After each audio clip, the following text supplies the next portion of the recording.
What's up, everybody? I'm here today with, we're going to start off with our very first deck tech here. First of many. I'd like to start off with Orvar. As you can tell from the title here, Orvar likes to copy and paste. If you don't know what Orvar does, Orvar, the All form, is a changeling, and whenever you cast an instant or sorcery spell, if it targets one or more other permanents you control, create a token that's a copy of one of those permanents, and then he also has, when a spell or ability an opponent controls causes you to discard this card, create a token that's a copy of target permanent. Now, you're probably not going to be discarding Orvar a lot in Commander, because he is the commander after all. I run the little chibi one. I got it from the mystery booster box. So the main primer for this deck is that you want to get Orvar out. You want to do degenerate things. So this deck, according to Moxfield, is a tier 3. I would not play this in tier 3 unless like people are cool with it, because it does have some very strong combo potential and a lot of not very nice things, right? Don't bring this deck to a tier 3 without asking and letting people know about it. Because it definitely plays like a tier 4. At tier 4, people are expecting stuff just a little bit lower than CEDH. So let's get straight into the cards. So, of course, Orvar is the commander. And then we are only running 13 creatures. So you can tell right off the bat, this is not a nice deck, right? Like, we got Agent of Treachery. Everybody just totally loves Agent of Treachery. I know. It makes me number one most loved, not hated person at the table. We've got Ancient Silver Dragon. He's big. He draws you lots of cards. Gives you no maximum hand size. Consecrated Sphinx. A classic. He can go bonkers. Eliush. Also pretty good. We got Gilded Drake. Stealing people's creatures. Kega also steals people's creatures. Lear is really important. He's a utility card in this deck. He can't spells can't be countered. That's really important because that will protect your stuff from being kind of fizzled, as well as it gives each instant sorcery card in my graveyard flashback. The flashback cost is equal to the mana cost. Mull Drifter and Null Drifter, they're there to draw cards, and you will see in a bit how these pretty simple cards can get nutty. Null Drifter less so because the trigger is on cast. However, he has Annihilator 1 and is a 4/4 flying body. Ogier, Popkatik, sorry. Bad pronunciation there. I play him because he gives all my spells rebound. That is also an important thing. Palancron, this card is degenerate. Everybody knows that it's degenerate. And Palancron can very easily, with about 10 different cards in your library, create infinite mana. It's just, he lets you do a thing really well. Sower of Temptation also steals creatures. And Volatile Stormdrake does the same. Alright, let's get into our sorceries. So we have 2.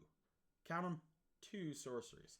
Now, these are probably things that most people might not have ever seen or thought of to play with. We have Energy Tap. It is a sorcery for 1 blue, and it taps target creature you control and add an amount of colorless mana equal to that creature's mana cost to your mana pool. So you might be wondering, like, how useful is this card? Well, if you remember from Orvar, if you cast an instant or a sorcery spell, and if it targets one or more other permanents you control, you create a copy of that permanent. So, say I have Agent of Treachery in play, and I tap it with Energy Tap while Orvar's out there, I get another Agent of Treachery. Trait Doctrine changes the text of target permanent by replacing all instances of one color word with another one, or basic land type with another, right? This is good because uh, you can target your creatures, but you can also target your lands, right? And remember that for when we get down to the mana base and why I do what I do. Instants are where it's really at here. Instant speed. So I do run some counter magic. Not a very heavy package. Just some light packaging to help protect. I've got Counterspell, Mind Break Trap, Arcane Denial, Flare of Denial, Negate. That's pretty much it for my counter magic. The rest of what I am running in here are more spells that target, right? I have change the text of target permanent or a spell. I have, it taps, changes colors. This one right here, Mind Games, is really strong because it has a buyback. That, and then this card right here, Whims of Volrath. You'll see in a, not to give too many spoilers, but in a game upcoming with Orvar, Whim of Volrath and Palicron are a nutty combo that generates infinite mana, and then you can target your lands as well. So what you'll do is you have Orvar in play, you have your Palicron in play, you play your Palicron. You tap all of your lands to float your extra mana. You play Palicron, and then that untaps your 7 lands, and then you cast Whim of Volrath with the buyback on your Palicron. So, but first you tap all those lands again, right? Floating extra mana. So then you went from sinking 7 in on the Palicron to sinking 3 in on the Whim of Volrath. Well, that still creates another Palicron, which then untaps 7 of your lands, and then you repeat this process ad infinitum. Well, you have to pick a number. You repeat this process up until the point where you have, say, 1 billion Palicrons, 1 billion of each of your lands, right? But that is the basics. We have High Tide in here as a backup package for Palicron, also to help you cast a bunch of your spells. Now we move down to the artifacts. So these are some pretty simple artifacts. We have Cage Sun.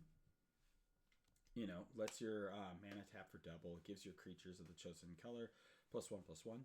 Cage Sun is also really strong because you can copy it with any number of those cards that I was talking up there, whether it be Twiddle, etc., etc., etc.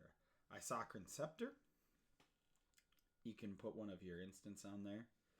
Sapphire Medallion. You can reduce the cost of all of your things.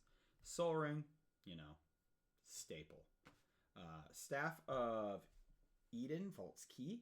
It's a legendary artifact, so no copying to be had on this one. But when it enters the battlefield, put target legendary permanent card not named Staff of Eden from a graveyard onto the battlefield under your control. And then you can draw a card for each permanent you control but don't own. So steal a bunch of people's stuff, draw. Moving down to enchantments, we have 14. Some of these are a little bit strange and out there. And like I said, none of this deck is nice. If you want nice out of the deck, I regret to inform you, this isn't it. We have Aether Barrier. Whenever a player plays a creature spell, that player sacrifices a permanent unless they pay 1, right? So, say I have, I'm not doing well. I'm fizzling. Things aren't going great, right? So then what I do is I have these protect spells that I can really just ramp up, right? Aether Barrier, slam it down, make like even 5, 10, 15 copies. And then somebody has to pay so much to pay a creature that they literally can't and would have to sacrifice their permanents. Become the Pilot. It takes control of something, right? We all see what the theme of the deck is here. Confounding Conundrum. When it enters, you draw a card. Whenever a land enters the battlefield under an opponent's control, if that player had an additional land or another land enter the battlefield under their control this turn, they return a land they control to its owner's hand. This is strong, especially when you have people ramping. I'm in mono blue. I'm not ramping that much unless I'm copying my lands, right? So I've got it there. You make a couple of them, all right? Somebody lays down a fetch and cracks it.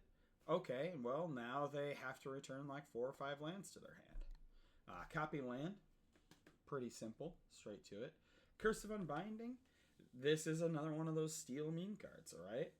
It's a curse. At the beginning of Enchanted player's upkeep, that player reveals cards from the top of their library until they reveal a creature card. Put that card onto the battlefield under your control, and the rest go into their graveyard. You get this down, you copy it a few times, so each person has a few of them on them, and you shut them out of the game. Estrid's Invocation, copies an enchantment. Imprisoned in the Moon. You ever want to lock people out of the game? Lock down all their creatures, planeswalkers, or their lands. Can't play the game if you don't have a mana base. Mystic Remora, it's the fish. Everybody knows and loves it. Pendril Miss, it's Tabernacle at Pendril Vale on an enchantment. Gives every creature an upkeep of 1. Propaganda, protects you. Doesn't let them attack you.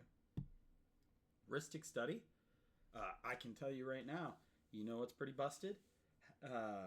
Rhystic Study. You know what's even more busted? 15 Rhystic Studies. Steal Enchantment. So if somebody's playing in like an enchantment-based deck and you can't steal their other permanents, you can take their enchantments. You got Treachery. This also lets you kind of go infinite with Whim of Volrath. Well, not infinite, as many creatures as they have. And then Vesuvian Duplication, whenever you cast a spell that targets only one single artifact or creature I control. So it just like doubles up the token generation. Now to the mana base. So for this being a mono blue deck, we are playing a lot of non-basics. So we have our 21 islands. That's all well and good. We have a Discover Land. We have a Sunken Palace. A desert because it cycles. A thing with Improvise. But you'll notice I have a Cloud Post in here, and a Glimmer Post, and a Trench Post, and you might be wondering, like, well, why does he have those? We already discussed it. I can copy lands. So, Glimmer Post, when it enters the battlefield, you gain a life for each other locus on the battlefield. Copy them a billion times, you got a billion life, and then they either got to mill you out, or commander damage you to death, or poison you to death. Cloud Post, great way if you already were going to think about doing infinite mana, you get even more infinite mana. And Trench Post is a win condition, because you can mill players out of the game with it. We got the Trenzalore Clock Tower. You've got some lands to copy. Urza's Cave lets you fetch up a land. Planar Nexus is every non-basic land type, right? So this is what we have here. Mystic Sanctuary gets stuff back. I thank you very much, and it should be, I think, the 4th of July when the Orvar episode will go live. At that point in time, I will link it, the video gameplay, in the description and pin a comment. Thank you all for watching, and I'll be back with another Deck Tech video, hopefully sooner rather than later. Thank you very much.